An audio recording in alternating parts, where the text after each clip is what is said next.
what if Mm. the very elements around us, the biting cold, the sweltering heat, the clouds that gather overhead, the wind, even the rain, what if they weren't just random acts of nature? Mm-hmm. What if they were actually consciously influenced by, well, powerful beings? Beings whose own joy, whose pleasure, actually brought these things into existence.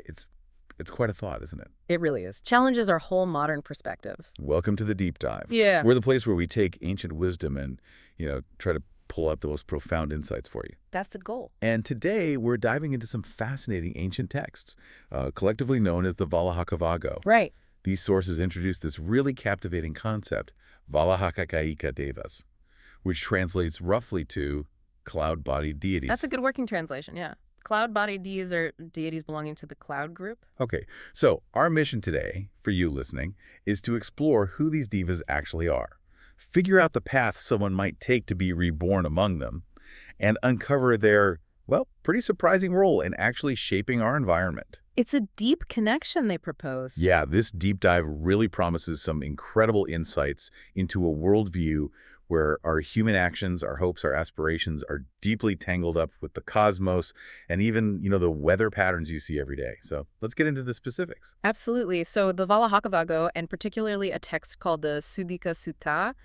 it doesn't just vaguely mention these Valāhaka Devas. It gets surprisingly specific right off the bat. Oh yeah, how so? Well, the text states quite directly, there are monks, Valāhaka Devas. Simple as that. But then that's really interesting is it immediately starts categorizing them. Categorizing them. So not just one big group of cloud gods? No, not at all. It breaks them down into distinct types, and each type is intimately associated with a specific weather element. Okay, that is specific. So what are these different types? Can you elaborate on who they are? Yeah, definitely. The texts name 5 distinct kinds. First, you have the Valāhaka Deva. Those are the cold cloud devas. Okay, cold. Makes sense. Then there are the Valāhaka Deva, the hot cloud devas. Hot, got it. Third, the Valāhaka Deva. This one's maybe a bit broader, linked to general clouds, maybe mist, or just the visual appearance of the sky phenomena. Ah, okay. So clouds in general. Sort of. Then the Valāhaka Deva, these are the wind cloud devas. Right. And finally, the Valāhaka Deva, those are the rain cloud devas. Rain. Wow. Cold, hot, clouds, wind, rain. Each has its own group of deities. Exactly. Each group explicitly connected right there in the name to that specific weather element. It's not just a general belief then. It's like a remarkably detailed classification system. Mm-hmm. What does that level of detail tell us maybe about how they understood nature? Well, it suggests a really profound attempt to categorize, maybe even understand, the unseen forces they believed were behind natural events. Instead of just randomness. Right. Instead of seeing weather as purely chaotic or random, it kind of posits an intentionality behind it, almost like a highly organized divine structure, you could say, managing these things. A divine bureaucracy for weather. In a manner of speaking, yeah. It offers a glimpse into this really comprehensive worldview they held. That detail really paints a vivid picture. But what's maybe even more remarkable is that these texts don't just stop at describing these beings. They actually lay out a path for how someone might become one. That's right. So is it like you just hope for the best after you die, or is there a specific way, a deliberate path to join their ranks? Oh, it's definitely presented as a deliberate path. The Sukarita Sutta tackles this head-on. It basically says, look, if you want to be reborn among these Valāhaka Devas, 2 core things need to happen. Okay, what are they? First, you need to practice good conduct. Specifically, good conduct through your body, your speech, and your mind. That's the ethical foundation. So basically, living a virtuous life, being a good person. Essentially, yes. But interestingly, that alone isn't quite enough for this specific rebirth. There's a second layer needed. Ah, okay, what's the second part? The second part is crucial. It involves aspiration, but an informed aspiration. The person has to somehow hear or learn that these particular devas are, and the text specifies, long-lived, beautiful, and abundant in happiness. So you need to know they're a desirable destination, so to speak. Precisely. And once you have that knowledge, you have to actively form a strong conscious wish or intention. The texts phrase it like, May I, after the breakup of the body and after death, be reborn in the company of the Valāhakavaggo Devas. Wow. So it's this combination living right and specifically wanting this outcome because you know it's a good one. Exactly. It's the ethical action plus that specific, informed desire that directs the rebirth to this particular group of beings. It's fascinating how much weight is given to knowledge and conscious intent, alongside just doing good deeds. And you mentioned these texts go even further, right? They talk about specific kinds of good conduct, Yeah. especially acts of generosity or giving. Yes, that's a really consistent theme. It's not just a vague, be good. Across the different suttas for each type of cloud deity, the cold ones, the hot ones, the rain ones, all of them, the same 10 types of giving, or dana, are mentioned over and over again. 10 specific types, repeated for each group. Yes, repeatedly. It really underscores how important these specific actions were seen to be. It's like the texts are signaling, hey, pay attention, these practical acts are fundamental. Almost like a checklist for that good conduct part. Yeah. So what are some of these key acts of giving? What's on the list? Okay, so the texts explicitly list giving food, anodaka, and giving drinks, panadaka. Basic sustenance. Right, makes sense. Then giving clothes, vathadaka, and giving conveyances or vehicles. Yanadaka. Transportation, okay. Yeah. And it goes beyond just basic needs. It includes giving things for maybe adornment or comfort, garlands, maladayaka, scents or perfumes, kanadayaka, and unguents or ointments, velapanadayaka. Interesting. So aesthetic or comfort items too. Exactly. And then for shelter and maybe basic infrastructure, you have giving beds or lodgings, sayadayaka, giving residences or shelters, avasathadayaka, and giving lamps or light, padapiyadayaka. Food, drink, clothes, transport, nice smells, a place to stay, even light. That covers a lot. It does. And these 10 specific acts are just hammered home, repeated again and again in the text for each type of deva.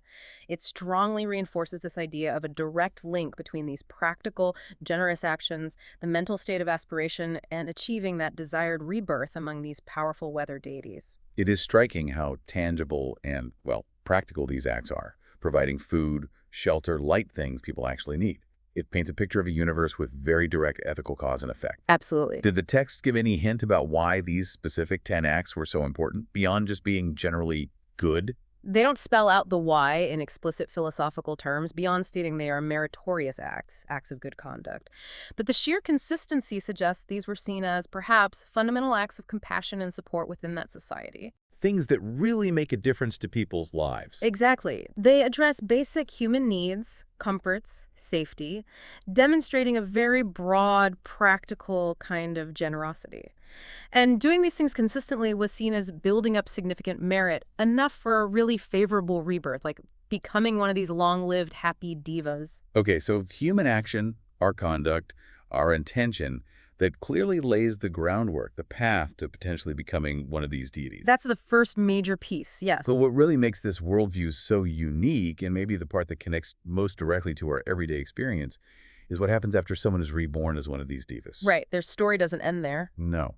The sources say they then have this direct and honestly surprising influence on the actual weather we experience down here. How exactly do the texts describe that? Is it like they physically manipulate the clouds, or is it something more subtle? This is where it gets really mind-bending, especially from our modern viewpoint. Suttas 1.53 through 1.57 describe this mechanism, and it's remarkably consistent across the different deva types. It says that when a specific group of these devas, let's say the Siddha Valāhaka devas, the cold ones, or the Vasa Valāhaka devas, the rain ones, when they simply desire to enjoy their own pleasure. They just want to have a good time. Basically, yes. Yeah. The text uses this phrase, Yanunamayas Sakaya Ratya Ramayamati, which is like, may we now delight in our own enjoyment, or let's enjoy ourselves. Okay.